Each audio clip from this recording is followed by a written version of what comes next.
සුබ දවසක් ඔයාලා හැමෝටම ආදරෙන් පිළිගන්නවා මගේ YouTube channel එකට.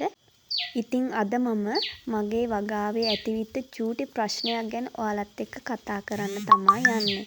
ඉතින් මම මේ දවස්වල කවරවලත් එක්කම බොංචි පැල ටිකක් හිටවලා තියෙනවා. එතකොට ශේෂ්ත්‍රයේ බොංචි පැල කීපයක් තියෙනවා. කවරවලත් බොංචි පැල 10ක් විතර තියෙනවා. ඉතින් මම මේ වගා කටයුතු කරන්නේ ඕගොල්ලෝ දන්නවා මගේ ගෙදරට අවශ්‍ය දේවල් සපයා ගන්න ඕන නිසා විනෝදාංශයක් විදිහට තමයි මම මගේ වගාවන් පවත්වාගෙන යන්නේ. ඉතින් නොසිතූ අන්දමට මට පුංචි ගැටලුවකට මුහුණ දෙන්න සිද්ධ වුණා. ඒ තමයි මගේ බොංචි වගාව සාර්ථකව මම ඉදිරියට කරගෙන ආවා. පොහොර දාලා නඩත්තු කරගෙන වතුර දාලා ඒ හැම දෙම කරගෙන මම ඉස්සරහට ආවා. ඉතින් බොංචි මල් පිපෙනකොට දැන් බොංචි මල් හැලිලා යනවා. ඒක ලොකු ප්‍රශ්නයක්. ඉතින් මම මගේ වගාව චුට්ටක් නිරීක්ෂණය කරා මේකට මොකක් හරි කෘමිසත්තු අවදානමක් තියෙනවද කියලා බලන්න. එහෙම කෘමිසත්තුන්ගේ අවදානමකුත් නැහැ. මොකද මම ඒක හොඳින් නිරීක්ෂණය කරා. ඒ වගේම තමයි මම අලු ඉසීම වගේ සාම්ප්‍රදායික කෙම් ක්‍රම නිතර පාවිච්චි කරනවා. ඒ හින්දා කෘමිසත්තු හානි එනවා ඇත්තටම ගොඩාක් අවමයි. ඉතින් මම ඊට පස්සේ හිතුවා මොකද්ද මේකට හේතුව කියලා. මට දැනෙන විදිහට මේ පැත්තට අපේ පැත්තට හොඳටම පායනවා. වැස්සක් ඇත්තටම පේන ළඟපාතකවත් නැහැ. ඉතින් මට හිතුණා ඇත්තටම මේ දේ වෙන්නේ පස් වියලී යාම, පොළව වේලිලා යෑම, එතකොට පැලය වියලී යාම, මුල් පද්ධතිය වියලී යාම නිසා වෙන්න ඇති කියලා. ඉතින් මම මගේ දැනුමේ හැටියට මේක කොහොමද අවම කරගන්නේ කියන එක ගැන චූටි පියවරක් ඉදිරියට තියන්න හිතුවා. ඉතින් මම හිතුවා මුල් වියලී යාම වැළකෙන්න පසේ තෙතමනය රඳවා ගන්න පුංචි උපක්‍රමයක් භාවිතා කරන්න. ඒ නිසා මම මේ විදිහට වසුන් යෙදීම කියන දේ පාවිච්චි කරනවා. ඉතින් වසුනක් කියලා කියන්නේ ආවරණයක්.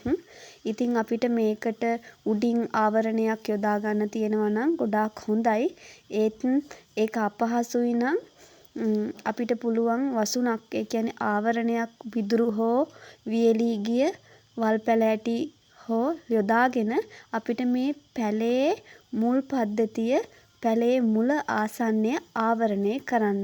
එතකොට අපිට වතුර දානකොට මේක නිතරම මෙම ස්ථානයේ වතුර රැඳෙනවා. එතකොට මේ මුල් පද්ධතිය මගින් නිරතුරුව තෙතමනය උරාගෙන අපේ මේ වැල්වල හැදිලා තියෙන මල වියලී වැටෙන්නට ඉඩ නොදී රඳවා තබා ගැනීමේ ඉඩකඩ ගොඩාක් වැඩි වෙනවා.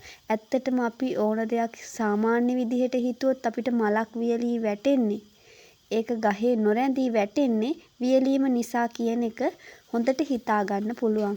ඇත්තට මේ චූටි මල්වල චූටි බොංචි යටින් එන ගමන් තමා තියෙන්නේ. ඒත් ඒවා වියලිලා වැටෙනවා. ඇත්තටම මට හරිම දුකයි. මොකද මම විනෝදාංශයක් විදිහට වගා කරත් මේ වගේ ඵලදාව දකින්න මං ගොඩාක් ආසාවෙන් ඉන්නේ. ඒත් මට තාම මේ බොංචි වැල් ටිකෙන් ඵලදාව දකින්න ලැබුණේ නැහැ. ඉතින් මල් හැදිලා තියෙනවා. මල් නොසිතූ විදිහට හැලිලා යනවා. ඉතින් ඒ නිසා මම තීරණය කරා වසුන් යොදන්න. ඊට පස්සේ නිරතුරුව ජල සම්පාදනය කරන්න. ඉතින් අපි වගා කරනකොට මේ වගේ දේවල් වලට අපිට මුහුණ දෙන්න සිද්ධ වෙනවා. සමහර විට මට වැඩිය මේ ශාස්ත්‍රය ගැන අත්දැකීම් තියෙන අය මේ වීඩියෝ එක බලනවා ඇති. ඉතින් මං ආදරණීය චූටි ඉල්ලීමක් කරනවා. එහෙම ඔයාලා කවුරු හරි දැක්කොත් මේ හා සම්බන්ධ වෙනත් හේතුවක් ඇති කියලා ඔයාලා හිතනවා නම් අනිවාර්යෙන් කමෙන්ට් එකක් දාන්න. එහෙම නැත්නම් වීඩියෝ එක ෂෙයා කරලා දන්න කෙනෙක්ට ෂෙයා කරලා මේ පිළිබඳ දැනුමක් තියෙන කෙනෙක් පුළුවන් නම් සම්බන්ධ කරගෙන මට විකල්පයක් හදලා දෙන්න කියලා ආදරණීය ඉල්ලීමක් කරනවා. මොකද මේක චූටි වගාවක් වුණත් ඇත්තටම වගාව මගින් අපිට ලැබෙන්නේ අමුතුම සතුටක්. ඉතින් අපි මහන්සියෙන් චූටි කාලේ ඉඳලා හදාගෙන මේ විදිහට වෙනවා දකිද්දි ඇත්තටම ගොඩක් දුකයි. ඉතින් ඒ නිසා මට තියෙන දැනුමේ හැටියට මම දැනට වසුන් යොදලා ජල සම්පාදනය කරගෙන යනවා. නිතරම උදේ හවස මම ජල සම්පාදනය කරනවා. ඒක ගොඩාක් හොඳයි. එතකොට මම ඒක කරන්නේ පස්සේ නිරතුරුව ජල මට්ටමක් පවත්වාගෙන යන්න. මොකද මම බොංචි සාමාන්‍යයෙන් හදනවා. වැහි කාලෙට හදනකොට මෙහෙම ඒ ප්‍රදේශයේ අවුලක් නෙවෙයි.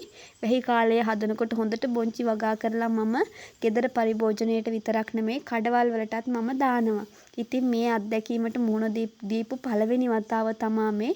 මං හිතනවා මේ වියලි කාලගුණය තමයි මේකට හේතුව වෙන්න ඇත්තේ කියලා. ඉතින් මේ හා සම්බන්ධ වෙනත් හේතුවක් ඔයාලා දන්නවා නම් අනිවාර්යෙන් කමෙන්ට් එකක් දාන්න කියලා මම නැවතත් ඔයාලගෙන් ඉල්ලනවා. ඉතින් නැවත වීඩියෝ එකකින් හමු වුණතුරු ඔයාලා හැමෝටම සුබ දවසක් ප්‍රාර්ථනා කරනවා. ඒ වගේම මගේ channel එක subscribe කරන්න කියලාත් අවසානයේදී මම පුංචි ඉල්ලීමක් කරනවා.